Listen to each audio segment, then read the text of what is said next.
Without a shadow of a doubt, it's the hottest show in social media history. I want to welcome you to another episode of the War Zone.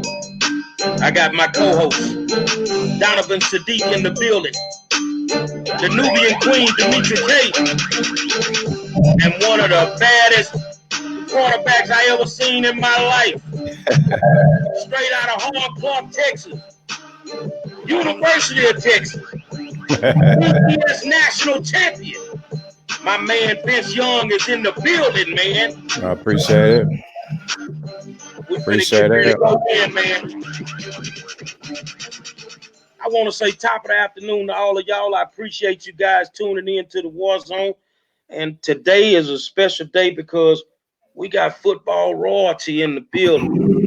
You know, Friday Night Lights is not a joke. And if you ever played upon them, you know, in the eras that we come from, you probably played against the best to ever play the game. You know, over there in this little community over there in Houston, close to the Southwest, but not really all the way. It's a little community nestled in the middle of just, they by themselves. It's called Clark. We call it Clark, Texas. And the school over there, Madison High School, which is the arch nemesis of my Yates Lions, that's the Southside Classic, Yates and Madison, has put out some of the greatest football players to ever play the game, man. You know, in my era, them Giles brothers, Overshawn, Delaney, Reginald Moe, I mean, it was crazy. Darrell Bush, you know, I know the history of the school, man. Basketball-wise, who gonna ever forget 40-0 Sean Gay? You know, it don't happen. But after that, there was a slight pause. And then all of a sudden, it's this tall kid that everybody was talking about from the Sandlot showed up at Madison High School. And the game ain't been the same since this boy showed up. Vincent Young showed up and showed out. One of the greatest games I've seen him play in high school. I think you played against Reggie McNeil. Am I correct, Vince? Yeah, you right on point. Man, that was a game there. That was Friday Night Lights. So I want to introduce our special guest tonight. Man, Vince Young, how you doing, brother? I'm blessed, man. You know, thanks for having me, being on the War Zone. Got the email from Bruce Allen, crazy ass. And I just want to say thank you guys for the invite. I don't do a lot of interviews, but when I do, it's all love and all respect. So I appreciate you guys for having me. Well, you know, back in my day, I've only seen two guys that this actually, it applied to. I told Demetra yesterday we were talking about you. And I say from the Sandlot, people just kind of knew. And the only two guys I ever saw that happen with, because we don't have a Rucker Park in Houston. Rucker is in New York. So in Houston, we kind of just have different sets of parks, man. But the only two guys I've ever seen that with was a cat named Johnny Bailey that went to Yates and Vince Young that went to Madison. I mean, from the playground, they were slotted to go to the pros. Maybe they didn't know, you know, what it is, but we could see things in them. And I became a big Madison high school football fan when I saw Vince play, because he played with a passion that I had never seen since the days when I played. And I'm an 85 Yates Lions state champion. So I kind of gauge everybody by what I see on the field. And I could tell anybody, as great as they say we were, and some label us the greatest, I think Vince would have gave us some headaches because he was that talented. He left Madison. He went to the University of Texas. My man played for one of the greatest coaches that I've seen coach the game, Mac Brown.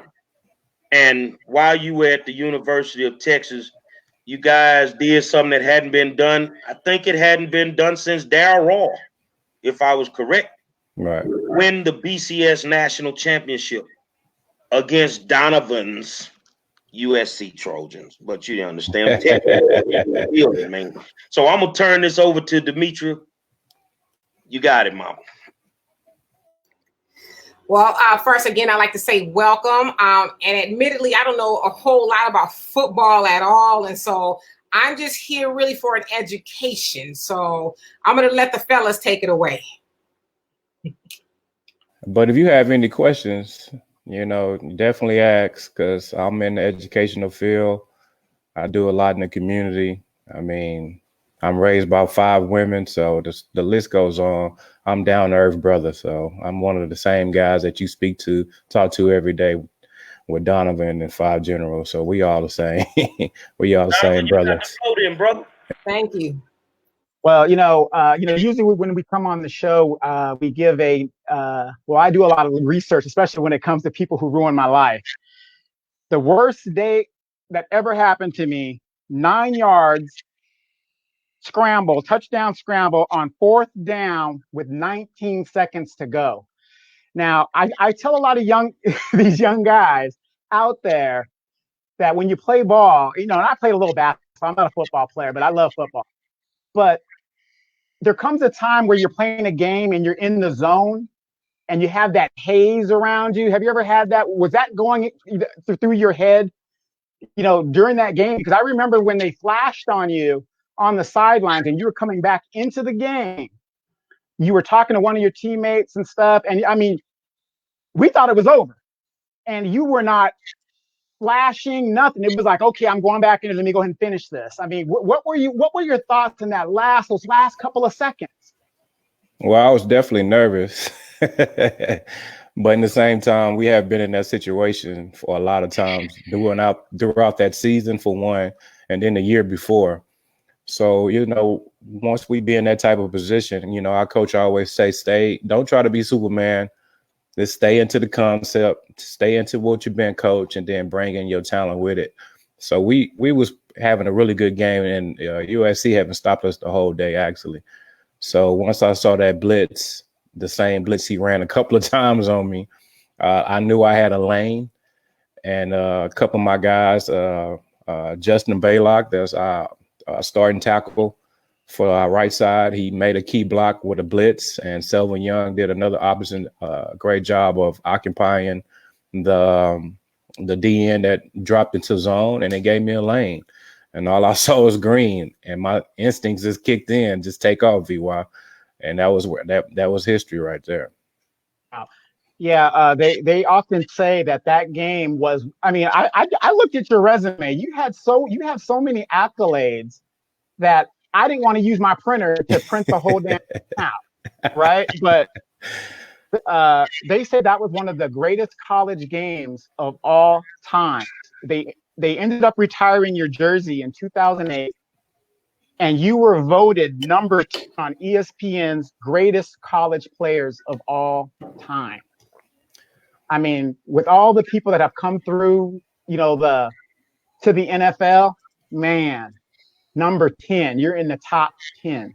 That's amazing. That's amazing. And then, you came second behind Reggie Bush in the Heisman. I try to tell young, yeah, absolutely. But from the time you were in the playground, and I mean, your stats go way back. I mean, it's just like the general said. They have everything on you from the time you were in the sandbox all the way to where you're at right now. But how disciplined and how hard is it that, especially, I mean, you're coming from Houston in that area, you still live in the area, which is, unheard of. How hard and disciplined is it to get to where you got? Because a lot of guys think, oh, I just got it. It's just going to happen for me. Yeah, I mean, it was tough because I'm from a family with, all women, and we was very poor, man. So we was living check from check. We was a predominantly Black and Hispanic. So, those things touched me, man, as I was growing up as a kid, the things that I saw, as the young man. I'm the baby boy. They call me Bubba in my household. And, I had to take care of women, man. I didn't have no dad there. I didn't have no mad figure in the household. So I had to, grow up in the streets with a lot of the boys, picking on me because I was raised by women, or my mom was strung out on drugs. I done seen a lot of rough things growing up in my lifestyle, in my life, and it made me tough mentally. A lot of people to this day, my friends and everybody, like, man, Vince, you one of the strongest guys I ever met, man. You go through stuff and you always come out of it. I'm like, because I've been through it when I was a kid, and God always showed me another path than what we was, going through. And I'm a family man. I always want the best for my family. So the same way the morals was for me and my family, it was the same way for my teammates. It wasn't about me. It was about my teammates, the guys around me having fun, enjoying the game, and then also kicking butt, enjoying the moment. So, I live like that every day, still to this day. In my everyday life, when something's going on negative, I don't worry about the negative. I'm always a positive energy. You can come to me with positive energy. If I hear positive energy, I'm going to tell you I'm going to go to the restroom. But guess what? I ain't coming back.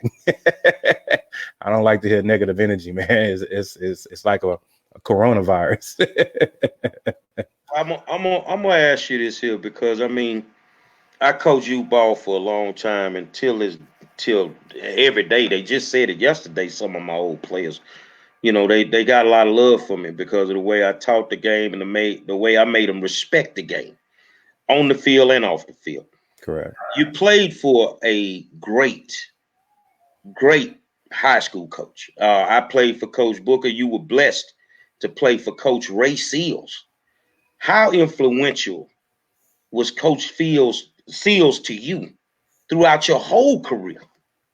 Yeah, Coach Woodard at Dick Dowling and Coach Seals, those two guys was like a uncle and father figure for me because I didn't have it.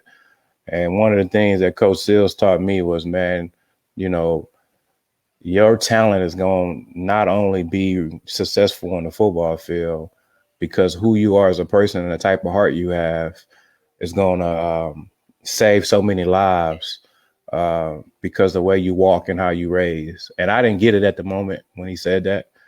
But when I continue to get older and older and I see how people gravitate to me, want to be around me, and it's not because just of the athlete, I'm retired now. And, when I go out now and do things and hang out with people, I'm starting to hear what I want to hear now is, man, Vince, I really like you as a person, man. I can care less about your accolades. And that came from Coach Seals, it started with him. He taught me so much, like, Vince, go work on your speaking, go to speech class. It's so much things that he taught me, not just football. It was teaching me stuff off the field. And when he grabs you and he tell you to come here and talk to him in his office, you need to be there before he get there. You better be sitting on the floor in the gym waiting on him. Yeah, he didn't play. So that was one of the guys that I truly respect. Still to this day, man, just to have him go to the College Hall of Fame with me in New York this past year. Playing golf with him still, just to have him in my life as a mentor, as a father figure, man, it's a blessing. Well, let me say this here, man, that you got robbed for the Heisman. We know that. You got robbed for the Heisman. They could have fixed it later on, but they still didn't fix it. But now you're sitting and you're waiting to get drafted. And this is why I'm not a Texan fan, y'all. I don't care what y'all say. Yeah, I love Houston, but I'll never be a Texan fan. They got the chance to take the Michael Jordan of football, and they take Mario Williams. Yeah, that hurt it. What went through your head? You in the green room. What went through your head when they could have picked you? You could have came home, played at home, and now you got to sit and you got to wait. Yeah, that was a tough one to eat. But, NFL is a business, man. As y'all starting to see it now, and it's starting to get more exposed to this day.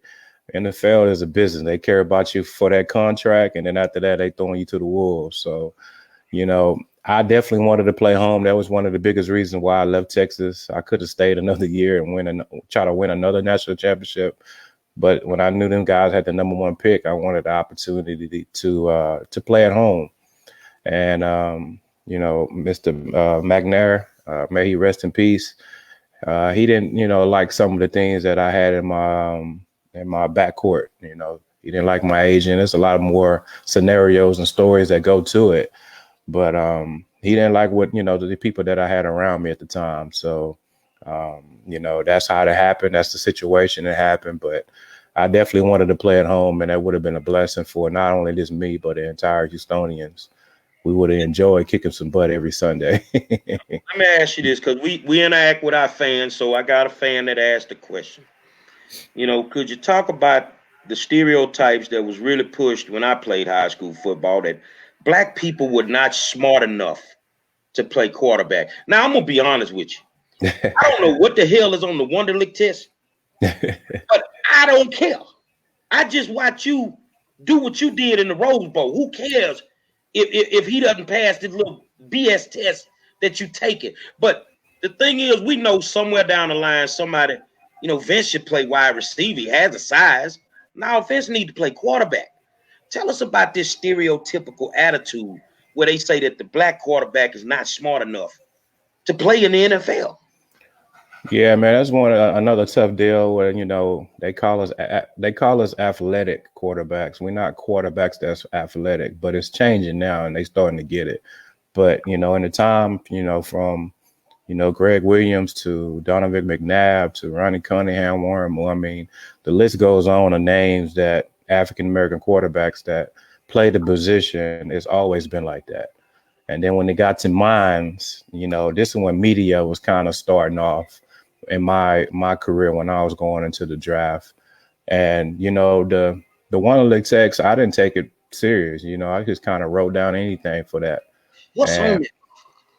It's just basic answers, just basics like a test like you taking at school, But I wasn't looking at no Wonderlic test as, these guys thinking my IQ. They can see my talent or ask me questions by themselves, then or a test telling me that I'm smarter or dumb. So I didn't take the test serious. So I kind of just wrote down anything just to move forward, But they blew it out of proportion. They said that, and that's what they used against me, try to make my stocks go low. This is stuff that they do, and that's why I said it's a business. But at the same time, that didn't crush me. That didn't hurt me. I took those blows and I kept going. I did great interviews. Things like that happen, man. This is why I tell young people today, man, when something occurs and something happens, you know who you are. Don't let nobody else define who you are. So that's, when I go through those situations, man, that's what happened, man. So I just kind of stay moving, man. And those situations occur, man. Every day, all day. Ms. Demetra, you got a question?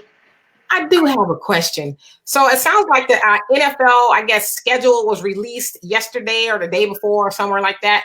Yeah. In your opinion, how unrealistic is it for the NFL owners or the commissioner or whatever he's called to expect a full season to go forward? Because I know here in California, Governor Newsom was like, I don't see any, major sports taking place until 2020 at the earliest. And so in your opinion, do you think there'll be some sort of a regular season? Yeah, man, the NFL makes so much money. When they say they're doing something, they're doing something. And people across the world need to get that, stop thinking about all this and that. Listen, when the NFL or the government or anybody tell you something is happening. And this right here should tell you right now what we'll be dealing with the coronavirus. When they tell you something, you need to take heed to it. You know what I mean? And the NFL is $1 billion company. And if they tell you they having a season, gonna have one. They gonna have a season because they got some insight, they got some information, something going on upstairs that we don't have no idea about. But if they telling you they having the season, they releasing the schedule, something going on. For them to have a draft and still have a draft and still what was the number one draft that everybody ever watched? They getting numbers, they making money. That's what they all about, money. So it's gonna happen. So it's a shocker to me, but in the same time, I wouldn't put it past me. I know the NFL, man. That's how they is. Hey, Vic, you had a great career. I mean, like I said, the stats, people, if you haven't seen this man's stats and what he did on the field, unbelievable. This guy was a top. I mean, his stats prove that he's one of the best quarterbacks that played the game. But when I was doing your bio, I think in 2000 you went back to school and got your degree. Now a lot of guys, they get into the pros and they make the money, they live the life, and some guys, not all, but some guys don't go back. But was it something that for you to go back to school, was that something to fulfill your desire or to give back to your mom and your grandma and everybody else, or was it to be an example in the community of Houston? Because if people read this man's bio, where he comes from, unheard of. Yeah, it was definitely for me because the doubts. When somebody tell me you're not, that doesn't do nothing but fuse me and motivate me to do stuff. And when I was growing up, like he was saying about black quarterbacks, a lot of people said I wasn't going to play NFL. I wasn't going to be an NFL black quarterback. They said I was going to be a receiver, like you was saying. So that motivated me. I'm like, nah, I'm going to show you what I'm going to do. It was the same thing, with me graduating from the University of Texas. And, one year, I went back to school while I was playing with the Tennessee Titans, and ESPN goes on TV and does a whole story about me going back to school. And they said, no, he shouldn't be in school. He should be at practice working out with his team. And I'm like, that's the message that you telling our world, our kids, even though you this quarterback of an NFL team or whatever, that education is not important. And I was a little upset with that. So, again, I pushed myself. I had 57 hours left, and I went and took care of my responsibility. And I walked across that stage and I got the last laugh, and I'm always about the last laugh. So I wanted, like you said, I wanted the community to know and kids out there to know, no matter what you're doing in life, how much money you have, it's always important to have that on your resume that you graduated and took care of your responsibility. So that was my message against all odds. What I want to talk to you about now is I know how I feel about my old high school and my old coach, the legacy of the program. And we've been through pure hell in the last 10 years. And I never thought I'd wake up one day and see Yates High School 0-10. Never thought we would see that. And at that point, we needed to do something. Your old high school, which has a great history, a great history in athletics, especially football, they're struggling right now. They're actually struggling right now. I know a lot of kids, they don't want to play for this particular coach, and I get it, but that's the reality of it. Because sometimes, and you know this just as well as I do being a football player, sometimes the players are smarter than the coaches. I don't care what nobody tell me. Sometimes the players are smarter than the coaches. So what does it feel like to see your old high school struggle in the manner that is struggling? Because Demetra and Donovan, you have to understand, Yates versus Madison, we could easily put 40,000 people in the dome. It's what it was back in the day. But now it's like, oh, well, they don't have the athletes. I believe if you find 11 football players that can flat out go, we can play some football. Right. But some days, we got to put the legacy of the program up to the highest degree. That's how I feel. The University of Texas has standards when it comes to that football program, and they're not going to put up with certain things. So like Bear Bryant used to say, if you say it's not about wins, and you know how people say it's not whether you win or lose, it's how you play the game. Well, Bear Bryant said you a lie because it's about wins and losses. Mm-hmm. So how do you feel watching your beloved Madison Marlins? And I've been through it with Yates. I think we won one game last year. How do you feel watching your high school go through that, man? Well, I don't get to see them guys as much as I want. I try to sneak in and get a couple of games in to support them. But when I listen and read stuff, it's always tough to hear that. As well as my university going through the same thing right now. Mm-hmm. I just really believe that we just got to get back to who we are. It's not just about the sports part of it. You got to start caring about these young men and young ladies. And, Coach Sills and coaches did back in the day at JY, man, they cared about you. You'll get a knock at your door. Exactly. It's like, if you're not at home and your coach knock on the door and you're not at home when you're supposed to, you already know you're about to run extra at practice. Or something's about to, you're not going to play. That stuff is just not happening no more with our parents or even the coaches no more. Yes, our coaches is preaching to them at school and doing practice, but what are you doing, after that? A lot of people are upset because they're not making as much money But back in the day, the coaches wasn't making a lot of money neither. They just had the passion for the kids. And I just think a lot of that is not there no more. And that's just my opinion. And you got to put that back in there. A lot of people say the pride of Madison is gone. Let's try to bring it back. Well, the people you got over there that's doing it, they don't have the pride to do it. You have to look for the people that really care about these kids and put their blood, sweat, and tears in it just as much as the kids are. So that's just why I believe it. That's just how I'm raised, and that's the morals that I'm my upbringing. Well, I'm glad that you said that, because to be coached by Coach Seals or Booker or Coverson at Worthing, I mean, those guys were far more than just coaches, man. But when you're 15 and 16 years old, you don't realize it. Right. You just look at them like they're coaches. But then when you go on off into life 15, 20 years later, then you understand why they were so tough on you about getting to practice on time. Right. Now, they wasn't really tripping about practice. They were trying to make you understand no matter what you did, you needed to be on time to do it. Yeah. They had their way of motivating you. And I'm glad that you say that, because even at Texas or A&M is struggling. Yates and Madison is struggling. And a lot of time that has something to do with the pedigree of the people that are running these programs in these schools. Right. If you're not a Madison Marlin, you're not going to feel what Vince Young's feel. Right. You see what I'm saying? If you're not a Yates Lion, you're not going to feel what it's like to stand in those stands and you're 0-10. Oh, it's just football, but you don't say that when it's basketball season. You see what I'm saying? So, Donovan, you can go. Like I said, I'm glad you came on the show and stuff. But what have you been doing lately? Because I know you're in the community and stuff. Could you just tell us a little bit about where you're at today? I know we're on lockdown, but in the community. Yeah, I'm doing a lot of stuff in the community, helping out. With the mayor and Janice Weaver and everybody. I just moved back to Houston, so I'm happy to be back home. I've been in Austin and Tennessee for a while, so I'm happy to be back home, trying to catch up with everything that's going on.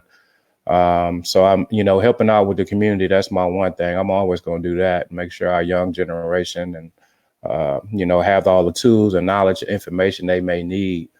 And then also I'm in the real estate business. I got my own real estate company. I'm also in the transportation infrastructure business. So trying to make our community better with these roads and highways and floods and all that type of stuff. So I'm just kind of focused on that, man, and staying out the way. Got family, kids, just kind of be away from all the knuckleheads and all the stuff that's going on. That's very sad that you see every day on the news, on TV, man. So I'm just trying to be a part of that with the mayor, whoever else, the commish, just trying to do my part low key, not trying to be in the news and media no more. I just want to just pop up on you and say hello. What can I do to help? Demetra? I want to pick up on something you said earlier. You said you didn't have a father in your life, but you had an uncle and other male role models. Can you speak to women about if the dad is not there, how important it is to have a good, strong male role model in the kid's life, especially boys? Can you speak to the importance of that? Yeah, it's very important, man. I have a lot of lady friends, man, that, I hear their pain. I hear, most guys, they ask, they trying to have sex with them or trying to do something negative. I come in there with a couple of close friends. Like we are very hands-on. Like if your son come to my football camp, you dropping him off, we got him. And we about to get on his butt, And it's not about this and that. We just want the best for that young male or young lady to have the best opportunity and chance that they can have, and understand when we talking to them, we're not preaching and we're not mad at them. We're very actually proud of you. We're just trying to help you clean up some stuff that your mom have told us. We want you to see you prosper and have every tool you can have to be, all you can be, because opportunities is so open right now for all races, especially as blacks. I mean, we have to still be careful about a lot of different things, but the doors are starting to open because of our ancestors and people before us is opening up a lot of doors. Instead of you going out here and doing something ignorant or, something crazy, just try to beat the system underneath the radar. You know, do what you have to do to open up the doors for better for you and your family. It's not all about, you know, some of the things that you hear that other people are doing. That's their pedestal. That's how they're doing their stuff. But, you know, I tell people all the time, man, try to fight and do your stuff underneath the radar. Do what you're supposed to do. Go to school. Say yes, sir. Say yes, ma'am. Keep your pants up. You know, be respectful. Instead of you researching how to do this on TV, research what you want to do in life. You know, start doing stuff. Read more. You know, I try to feed that type of stuff that someone feed to me. That's the type of stuff I try to use. So when I speak to our community, our young generation, man, I try to make sure that they understand that. Tell us about the relationship with Steve McNair. Yeah, What was that like, Doc? man, Papa Steve, R.I.P. You know, July 4th about to come up here, man. That's the day. It's a sad day for me. That's the day he died. But he was a great mentor for me. For him to take me underneath his wing, from Ivory Young. Ivory Young, which he's a Houston native as well. He took me down to his football camp because he played at Alcorn in basketball. He got good friends with Steve McNair. Him took me to his camp in Mississippi. And I went out there and did a good job at the camp. And Steve was like, "Who is this little skinny kid over here? This guy's pretty good." And my Uncle Ivory, I call him. He's like, "That's my nephew over there." He's like, "Well, I want to meet him. And if anything he needs, you tell him he can call me at any time, any moment." And for him to do that, and that's couple of years that he was running for MVP, you know, that's when his career was taking off. For him to be on that pedestal, but to take the time out of his schedule to listen to me and mentor me, I thought that was one of the blessings that God had, you know, done for me. Another blessing that God has done for me. So I miss him to this day, man. His family, Mama McNair, the whole entire family, I miss him to this day. So any chance I get, I try to post something, wear his jersey, something, because he was a major, major person in my life. Donovan? Is there any kind of advice you would give a young person, you know, trying to make it to the NFL or just trying to get to a good college? You know, just something. You know, is there like that magical advice you would give them to get them there? You know, or to keep them focused? Well, the main thing is, you know, keep God first, because you're gonna go through it. So, you know, find you some people that you know that's gonna be there and have your back 100%. And if y'all do go through something, make sure y'all have a conversation and go, you know, correct it. But you know, I tell you, a lot of young guys to understand they're gonna have adversity. They're gonna have people give them constructive criticism. You know, when you get that constructive criticism, don't take it as that person don't like you. And I hear that so much when I speak to kids, like, why he always on me? Why is he doing this? Because he see potential in you. If somebody comes to you and don't say anything to you, now it's a problem. You want people to be on your butt every day, all day, and take each and last one of those bumps and bruises. So when the blessing do come, you know, I tell this to some of my homegirls and young ladies as well, because the blessing is going to happen. The question is, are you going to be ready for it? Or you still going to be moping? Or you still going to be crying because people was on your butt? Or are you going to be like, man, they told me this was going to happen. Now I have all these tools to make a great decision on what's about to happen for me and my family and my life. So I tell people to understand constructive criticism is not as much as bad as what you think it is. You know, use that and roll with it. Well, I'm gonna end it with this, and it's not a question, it's something I want you to think about. 2 years ago, a classroom full of kids challenged me because I mentor kids at Yates. They told me, you can't talk to us because you didn't finish college. So at 50 years old, I went back to school. And to let y'all know, today I got my final grade for the semester. I have made the dean's list, youngsters. I need you on the honor roll. Amen. But this is my thing to you. Yeah, I went back to school, but I also went back to school because it's time for me to go to that sideline where I'm supposed to be. It's time for you to think about the only way that school is going to get to where it needs to be. Maybe we need to go back and fix them. We might need to go back and fix them. That's the only way. Because you got Ray Seals inside of you. You got Mac Brown inside of you. We got to give it back to the youngsters that really need it. I'd rather be upset with the kid because, oh, well, he didn't pick the college I thought he picked, rather than go to his funeral. And a lot of days we got to think about that. One day me and you going to hook up, brother, because I mentor kids with gang issues all over the district. Don't have a problem working with kids at Madison. Work over there. Coach Morrow, one of my favorite people. Coach great basketball program over there right now. And one day me and you going to sit down and we're going to talk about what we can really do to impact these kids and keep them away from that rough lifestyle in the streets so that we can find the next Vince Young. Because they there. They out there. They right there. And guess what they don't need to do? They don't need to live at Harlem Clark and go across the bridge and go to Marshall. Right. They need to go to Madison. Right. You don't need to leave Third Ward and go to Lamar. You need to go to Yates. So thank you. I'm going to tell you from the bottom of my heart, brother, thank you for taking time out to talk to us. I know Donovan going to be okay. He going through withdrawals right now with his USC Trojans because you're sitting in the middle, in the midst of royalty right now, young man. So thank you so much, Vince. No problem. Yeah. Again, thank you, Vince, because today is my 50th birthday. So I had a treat. Thank you so much, sir. Thank you. Taurus, mine on May 18th. So you know how we live. All right, brother. Thank you guys, man. Y'all enjoy y'all weekend, man, and I appreciate you guys again. Thank you, brother. No problem, man. Man, good guy. Good guy, man. Wow. You know, the way it's like he said, the way the media would portray these guys, like, oh, you know, he's just a football player. We've used him up. Let's throw him away. I mean, articulate. I did my homework on him. And he went back to his alma mater, got his degree, worked as a community outreach thing for his alma mater. I mean, there's so much stuff that a lot of these athletes behind the scenes that never get any recognition. Well, I'm going to tell you, man, there's something about Houston athletes when they play high school ball in Houston.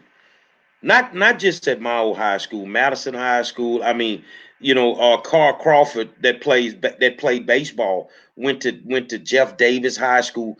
These guys always seem to take the time to come back.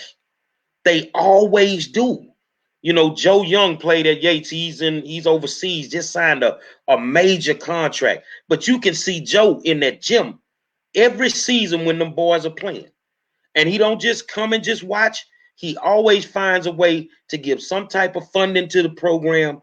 They just do it in Houston. That's one thing I love about them. They make it, but they don't forget where they come from. Demetra, did you learn anything in that?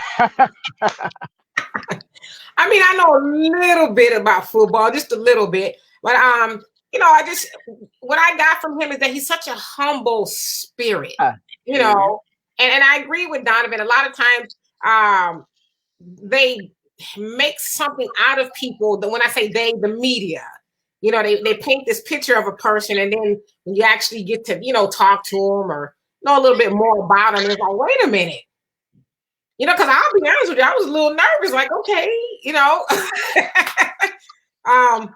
But yeah, I just, you know, I enjoyed the interview. Very humble guy. And from what I read and everything, I'm rooting for him 100%. The media likes to sensationalize things. You know, when you're in the position of a Vince Young or anybody of that magnitude, you become a target. You become a target. People are looking for a lawsuit. You can't come out the house unless you got your attorney standing next by you, because everybody's looking for the next lawsuit. So, you know, a lot of days, some of these guys will punch you in your mouth. You know, they want to go out and eat dinner with their family. They don't want to sign autographs. You see what I'm saying? You know, they do that on a daily basis. You know, Vince is a good guy who I reached out to, and shout out to Bruce Allen from Madison High School, who helped us facilitate Vince being on the show. I mean, it's just me reaching out to my homeboy who reached out to his homeboy and made it happen. A lot of these guys are just not arrogant. You know, they regular people. You see what I'm saying? I got a chance today, and I talk to him every day, to speak to one of the greatest rappers to ever pick up a microphone, Brad Jordan. But when I sit and talk to him, he just Brad. He's just a regular dude, man. You see what I'm saying? He just a regular dude. So Vince really is a good guy, still in the community, still supporting youth sports, doing everything under the sun that people realize, you know, that they don't realistically understand everything that they do, you know, but a lot of days people just want to use them up. You know, they just want to use them for their name, for their image, and they just want to use them up. So he's really a good guy. I know quite a few pro athletes. And I'm gonna tell you this here, Demetra. I did reach out to Pam Grier and El DeBarge today. So you better start praying. Right. But in the meantime, we got the Hamiltons. Man, I can't wait for the Hamiltons. You know, we booked up almost until the end of the month. And that's a blessing to say we just did this thing spur of the moment. Got a lot of different talent. Just a lot of different things that we can talk about. But what I want to talk about right now, I was thinking about something. I don't know why. That's just me. Man, what's wrong with these pastors, man? In these old shady churches, man. Hold on, Donovan, because you laughing, but why is it that Big Mama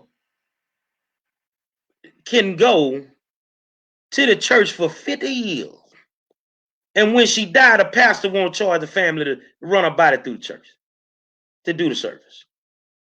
Man, talk to me about that, man, because I got some issues with some of these pastors, man, with the way they ain't running no churches. Some of them running hoe houses. Some of them running hoe houses. Give me some insight, Demetra. Wow, I never heard it put that like they want to run somebody's body through the church. That's a new one on me, but come on, it's about money. It's about everything cost. I mean, I've never heard of.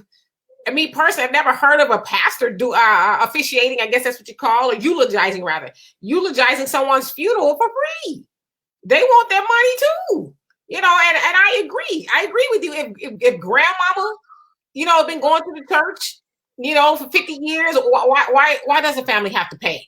I mean, I'm sure she put enough money in the church, you know, to build 2 and 3 churches. So why does she have to pay?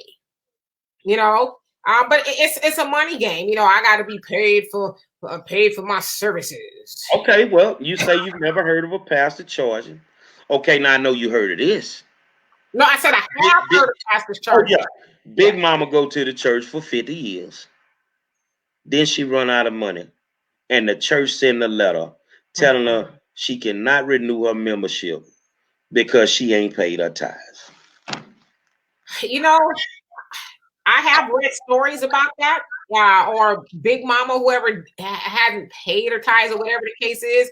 And she can't come back to the church. Now, I know a lot of people are thinking like, nah, that's not real. I've actually read about situations like that. I think we should all just admit that the church puts money over souls.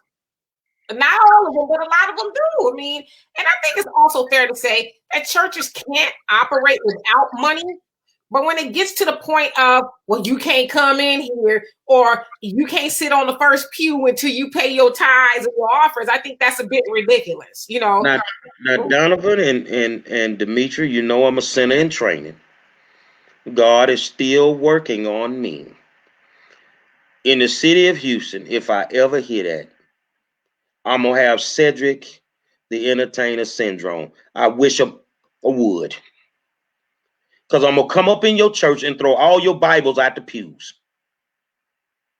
No, that's ridiculous. I don't cut for that. And I mean, you'd have made enough money off of them in 50 years to where, okay, they can't pay their tithes. They're on a fixed income.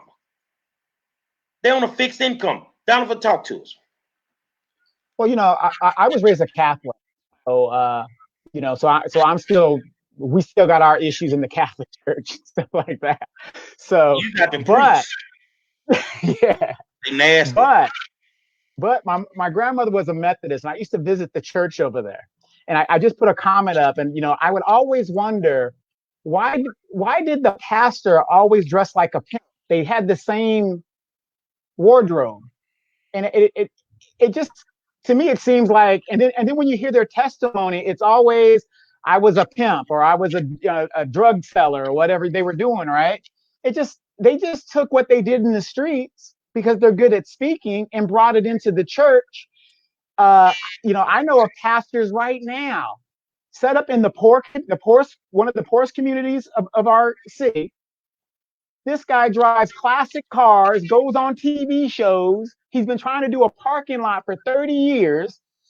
And the people just, it just blows your mind, at how they live and the extravagant things. And, the member doesn't have enough money to keep the lights on. I'm the building say fund. that like right now with the coronavirus and us dealing with this pandemic, why these pastors not on the front lines? Why they not on the front line? Y'all, I want y'all to think about that. Because some of y'all grandmas and mamas, go give these Negroes and these white folk, Joel Osteen, where you at? You ain't on the front line. Go give these people they last dollar. And right now, you got, and they can say what they want in Houston, but the one person that's been on the front line look like every single day is Congresswoman Sheila Jackson Lee. Front line every single day. Her state rep, Ron Reynolds, front line. But I don't see the big mega pastors on the front line. Y'all got millions and millions of dollars in your coffers. And the most you come up with is some fruit and vegetable in a bag to give to these people. When the pandemic is over, I'm visiting your church. And I'm going to have Cedric syndrome. I wish I would. Y'all need to come out y'all pocket with that money, man. I never understood why Joel Osteen did not open up his church or his $10 million home when that flooding happened in Houston a few years ago. He opened it because of me, because I exposed it. Mm-hmm. Mm-hmm. Well, they don't care. They don't care. I mean, you look at the kid that got killed in Georgia. It's not until somebody put them out there that people do things sometimes. Joe wasn't going to open that church. He wasn't going to open that church. But then all of a sudden it hit the wire. It hit the wire. And he had no choice. That's the type of pastor I don't want nothing to do with. Because it shouldn't take media exposure for you to do the right thing. Like I was telling y'all, my mom passed away. She wasn't a member at my church. My pastor saying, you ain't paying nothing here. You're an extension of her. Pastor Leroy Woodard Jr. Good dude. But some of y'all preachers out there, y'all straight about the gambling shack and the hoe house. You a couple of days removed from the gambling shack and the hoe house, and we can tell. We can tell by the way that you treat your parishioners. Well, I always have a question real quick, Demetra, maybe you can answer it. You see these pastors, it's like in the Catholic Church, we have a hierarchy. We've been around for thousands of years, whatever. And I'm not a practicing Catholic anymore, but I'm in the church. Everybody's got a title of bishop and this, that, and you're thinking, well, what is the parameter to become a bishop? Because I saw one guy, he was a pastor one day, and then he became a bishop like the next week. I'm a prime minister. I'm the prime minister of hood education. Them Negroes just become whatever they want to become. They create alter egos. I think it's sort of like graduating from middle school to high school, Demetra. So they start off the reverend, then they become the pastor, then they become the bishop. Then they all of a sudden they all become prophets because they trying to get your prophets. They got the right name. They prophets because they getting your prophets. And then they get nasty in the end. You want to screw the little boys. You're molesting little girls. You're running gambling shacks in the back of churches. They just bust one in Houston with a illegal game room. How you put illegal game room in a church, man? In a church? It's got to be a hell for some of these people, man. Was it bingo? I don't know if it was bingo, but they had something going on up in there. I mean, it's just church nowadays is not my thing because I don't get it. I don't get it. Oh, it's a place of worship. Man, that look like you going to a Frankie Beverly Mays concert. Some of the stuff y'all wear to church is not fit to worship a king. I'm just sorry. The come as you are thing, that meant if you didn't have nothing. Y'all done took it too far. Y'all emptying the what's that store called? The Fally Parale or whatever that is. Y'all be emptying it out. Victoria's Secret don't have nothing left on a Saturday night. Because y'all gonna put the outfit together for the Sunday morning. Y'all gonna put it together on a Sunday morning. Demetra, talk to us. I'm over here. I'm praying for me right now. I was praying for you too.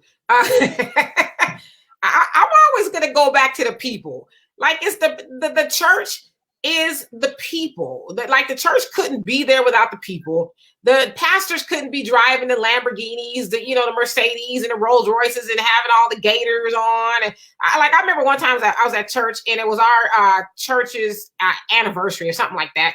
So all these pastors would come in. And this one pastor got up on the pulpit, I kid you not, he gave everybody in there a rundown on what he had on. He said, this tie, this is an Italian tie. It cost me $500. And yeah, these shoes right here, these gaiters, it's $6,000. I was like, who's sitting up in his church?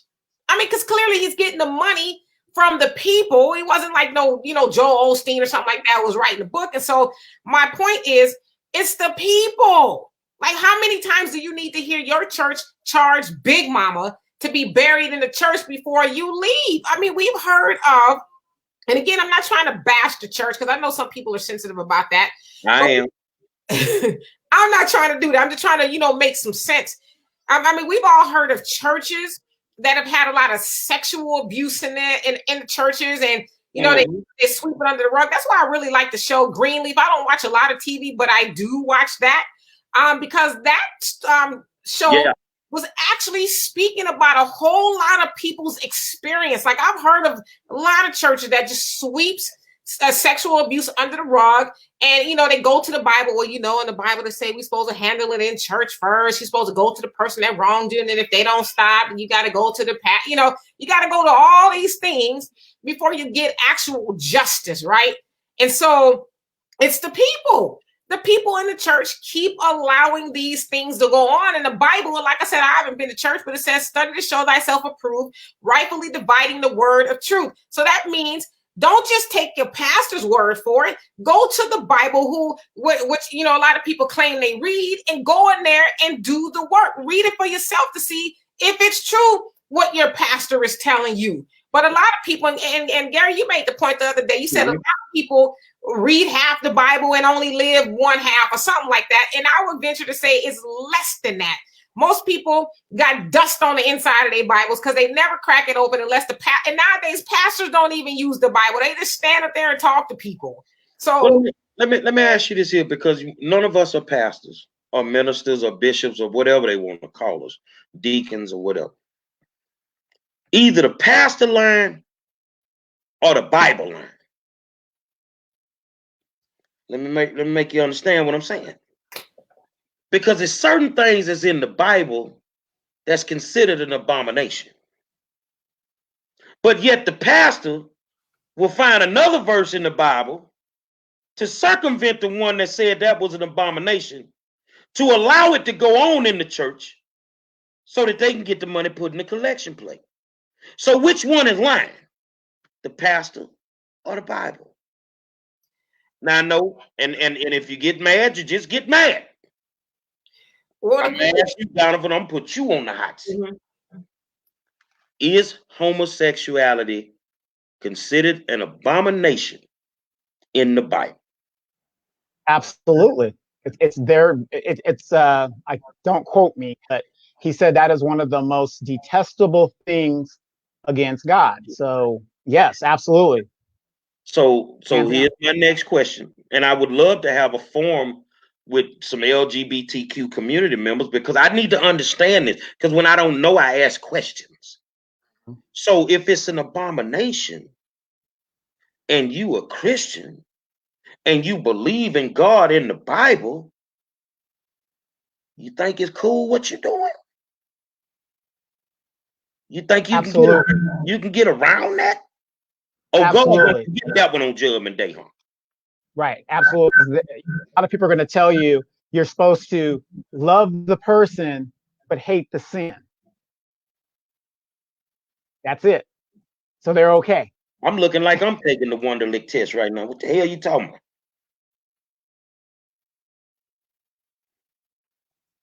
Love the person but hate sin. Jesus came here and wiped all that away. You love the person and hate the sin. That's what they tell me. Demetra? So here's a question for both of y'all. Imagine you being at a church, your pastor gets indicted by the feds, supposedly from selling fake bonds to the parishioners. What would be your mind frame? And then 7-8 months later, a year later, he take a deal on it and admit that he did it. How much of a sucker do you think you would be at that point? I would say this. All of that has happened and then some in churches, and the members still, I mean, I'm telling you a true story of a church. I won't say where it is, but this pastor was a known pedophile, if you will. And he would go from, and this is in black churches, he would go from church to church, and the new church would know what he was doing. And so he got caught up again at and he's at a church now. At one of the last churches he was at, got caught texting a minor that he was supposed to be counseling. So when it all, hit the fan and, like you said, hit the wire, it was church goers, if you will, on the news. Oh no, not my pastor. I think the girl is lying. No, they just making up. And it's like, you knew that he had a past already. But the point that I'm making is the people don't care. Like you asked the question, is the Bible lying or is the pastor lying? How would the people know if they don't research for themselves? And most people won't. They just, I ask people this all the time. When people tell you, you should go to church. Oh, it was just a great, Sunday we just had. Ask them, what did the pastor talk about? And most people are going to say, well, you know what?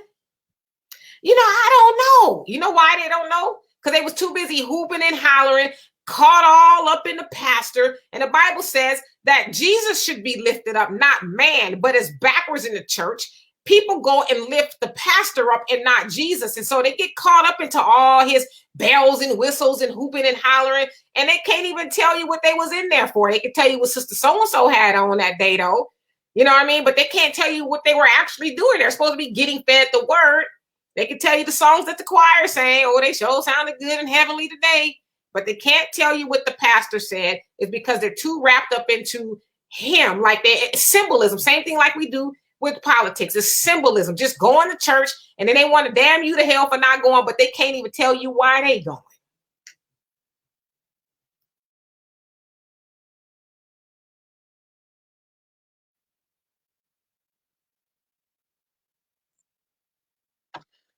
I'm gonna be honest with y'all.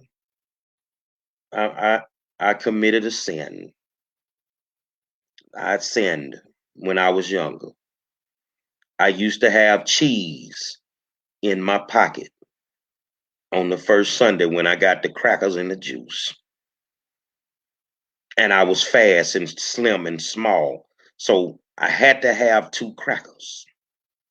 So I would sit way in the back and get that first cracker and juice, then slide out the pew, get up to the front so I could get that second one. I just wanted to tell the truth. I don't want to die with that on my heart. I don't want to do that. I might go to hell. I did eat up all the crackers and the juice when I was younger. I did. But I'm just going to comment on this comment by what's her name? Erin Toberman. She says churches need to be taxable corporations. And and I replied to her. I said, Erin Toberman, the reason they are not taxed is due to LBJ giving them the tax exemption or the break to stay out of politics, which is another reason why we are walking in the wilderness politically blind, because we aren't meeting to talk about who we should vote for and vetting. And now Trump has brought the politics back into the church, or they're trying to do that, and the pastors are getting paid. So but she's right. She says since that didn't work out so well, they should be taxable corporations. Absolutely. I'm in total agreement. Demetra? No, I agree with that as well. And Al was saying about a pastor by the name of Bishop Carlton Pearson. I don't know if you guys ever heard of him, but he had this big, giant mega church. I mean, it was huge. They were raking money in hand over fist. And then one day he had an epiphany. He was like, I'm sitting up here telling everybody they're going to hell. We don't even know if hell exists. And so he started preaching that message, and people started getting turned off, and they started leaving the church. The people that were above him was like, wait a minute, what are you doing? And he was like, I just can't continue, to preach, just lie to people.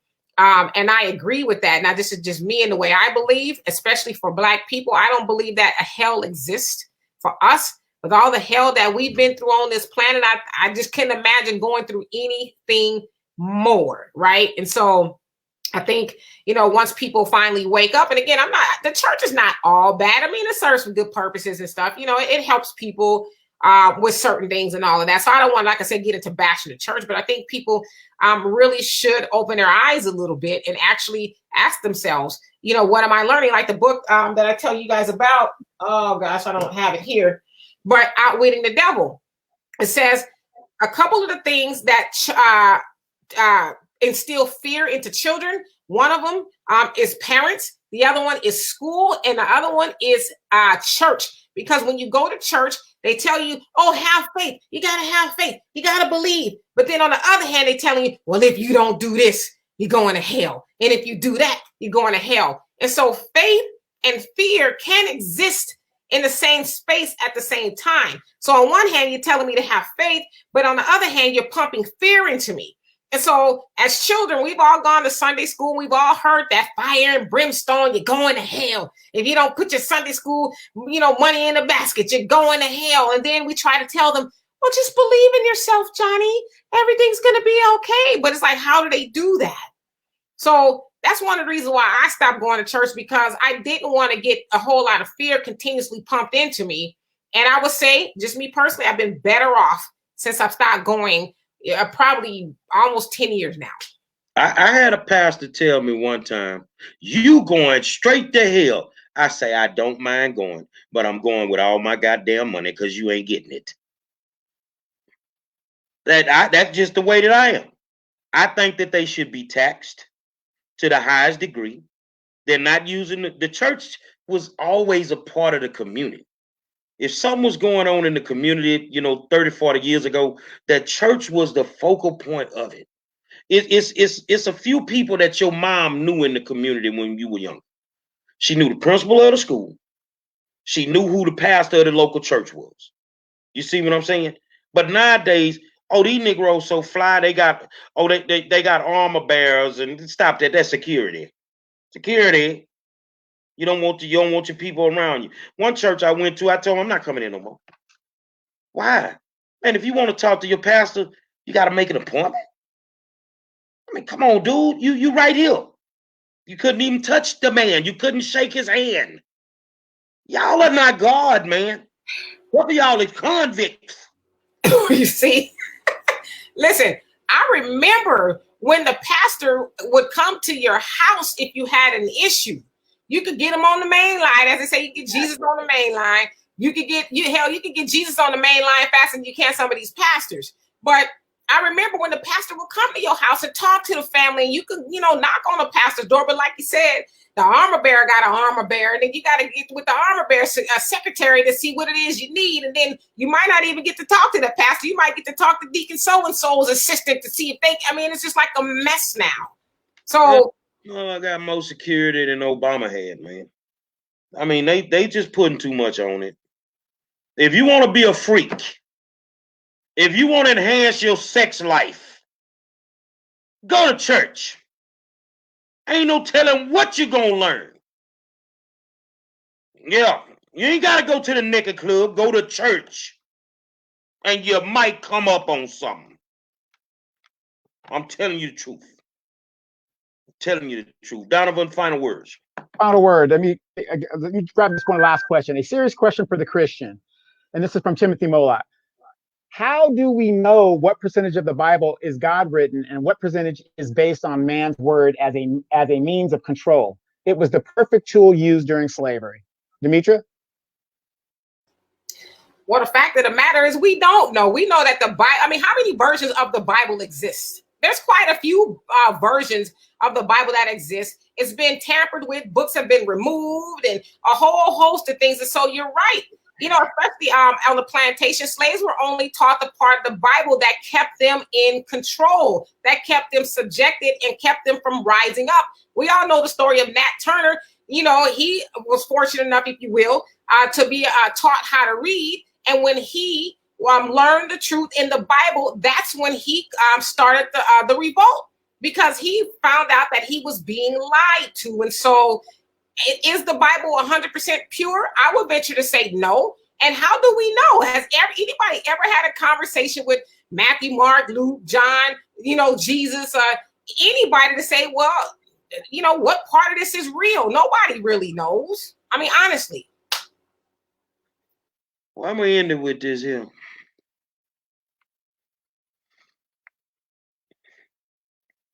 Church ain't for Monroe. I ain't got the kind of money that some of you pastors looking for. And I'm not finna give my money to y'all. It is what it is. I like going to the mosque, and I can hear a great word at the mosque, and they never ask me for money.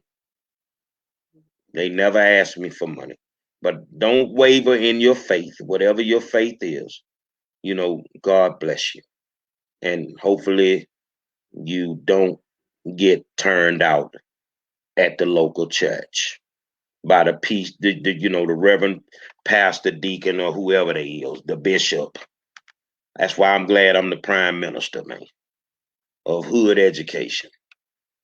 Now tomorrow we're gonna do some interactive things with our audience.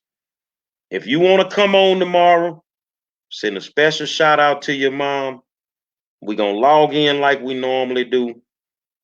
You're going to let us know. You're going to send me your email address, and I'm going to send you the link, and you're going to come on and get that special message to your mom tomorrow. If you just want to come on and you want to speak about your mom if they're not here, you're welcome to do that too. So we're going to interact. But Monday, I got the man himself. Turner, you've been ducking me. But Tony Busby ain't. Monday night, Tony Busby will be live in the war zone with Demetra, Donovan, and the 5-star general, the Tony Busby. And we're going to have a very animated conversation. He's really a good guy when you have the opportunity to sit down and talk to him. Very intelligent, multi-millionaire. Now y'all, Monroe, but he's a multi-millionaire. I can't check $1 million hanging around with y'all. Ain't got nothing but $2 in your pocket. I got to kick it with the people got the money, man. You feel what I'm saying? So it is what it is, man. So y'all got anything else y'all want to add to this thing, man? Before we get up out of here? I just want to say, I've already went over Donovan's house and surprised him. I just want to say a big, giant, just fabulous happy birthday to my friend, my partner in crime, 50 years old. Oh my God. I knew this dude when we were in high school. So if he's 50, that means I'm going to be 50 soon. Time is just like, golly, it's just goes by so fast, but I just want to say, happy birthday, and I'm glad you made it to 50 and 50 more. Now, all we got to do is put our collective prayers together and pray these youngsters can make it to 25. Yes. Thank you. They have a hard you. time, but happy birthday, my friend. Thank you. Thank you. So y'all know what it is. Tomorrow night, we're going interactive on Mother's Day with all our fans. And Monday, the man is coming, man. Tony Busby, man. Y'all don't know. We got a lineup that's retarded. I'm working on Pam Grill for my friend. For my friend. And I even sent the message to Big Word from Friday. And we're going to see if we can get him in there. Say, my good friend Donovan Sadiq. Oh, man. Demetra, Kaye, what can we say? And I am the 5-star general. And we'll see you tomorrow night.